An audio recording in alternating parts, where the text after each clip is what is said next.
जब उन्होंने स्वधर्म कहा, स्व का मतलब है हम, खुद, धर्म का मतलब है नियम, तो आत्म के नियम, वो आत्म के नियमों की बात कर रहे हैं।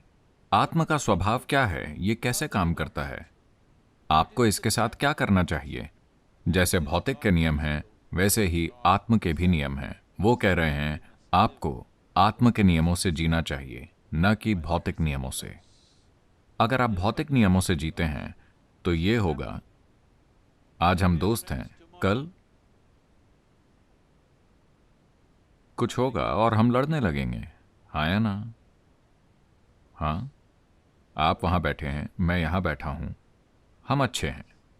अगर आप यहां बैठने की कोशिश करते हैं तो लड़ाई होगी। हाँ या ना? क्या ऐसा दुनिया के सबसे करीबी रिश्तों में भी नहीं हो रहा है? न केवल दो राष्ट्रों के बीच, समुदायों के बीच, समाजों के बीच, क्या ये पति पत्नी, पिता और बेटे, माँ और बच्चे के बीच नहीं हो रहा है? क्या ऐसा नहीं हो रहा है? हाँ या ना?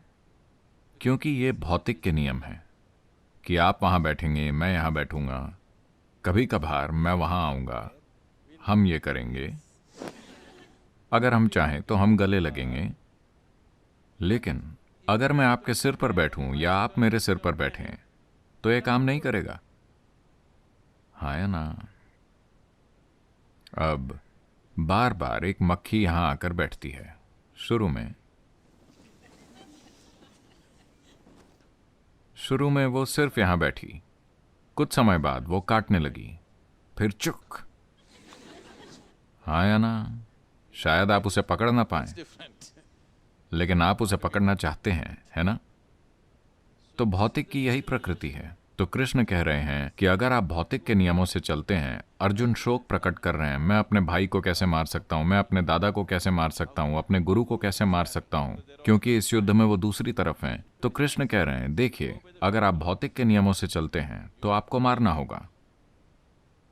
वो दूर रहे, आप दूर रहे, कोई समस्या नहीं। अब हमारे रास्ते टकरा गए हैं, अब इससे बचा नहीं जा सकता। आज नहीं तो कल आपको मारना ही होगा। तो मारने का पल आ गया है, आप इसे रोक नहीं सकते। यह आपकी पसंद या उनकी पसंद नहीं है। यही भौतिकता का तरीका है। भौतिकता में सीमाएं होती हैं।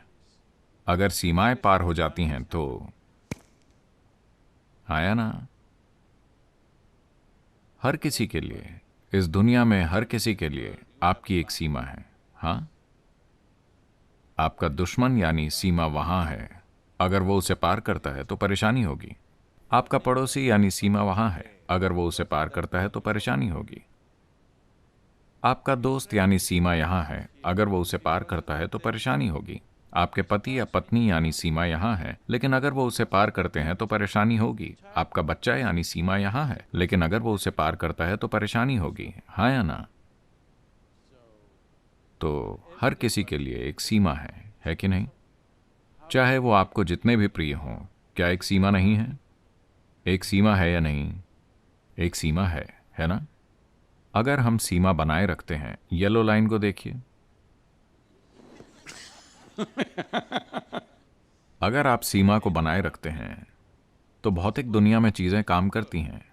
अगर आप सीमा पार करते हैं, अगर सीमा का कोई भी उल्लंघन होता है तो हिंसा की शुरुआत हो चुकी है ना? हिंसा की ओर पहला कदम उठ गया है। शुरू में ये शब्दों में होगी, फिर थोड़ी धक्का मुक्की और फिर मारकाट। ये मत सोचिए कि नहीं नहीं, मैं ऐसा नहीं करूंगा, आप भी ऐसा करेंगे। यही भौतिकता का तरीका है। तो कृष्ण कह रहे हैं कि अगर आप ये नहीं चाहते, अगर आप इस मारकाट के साथ संघर्ष कर रहे हैं, तो आप अपने स्वधर्म का पालन कीजिए, आत्म का मार्ग, जहां कोई सीमा नहीं होती। आप यहां बैठकर हर जगह हो सकते हैं, आप यहां बैठकर कहीं नहीं हो सकते हैं। इसमें कोई भी सीमा पार नहीं करता। जब आप यहां बैठते हैं और आप किसी की सीमा पार नहीं कर सकते, कोई आपकी सीमा पार नहीं कर सकता, अगर आप इसका अनुभव करते हैं तो मुझे आपको लड़ने के लिए कहने की जरूरत नहीं है। लेकिन आप भौतिकता के नियमों से जीते हैं और आप लड़ाई से बचने की कोशिश करते हैं तो कोई फायदा नहीं है। वैसे भी आपको लड़ना ही होगा।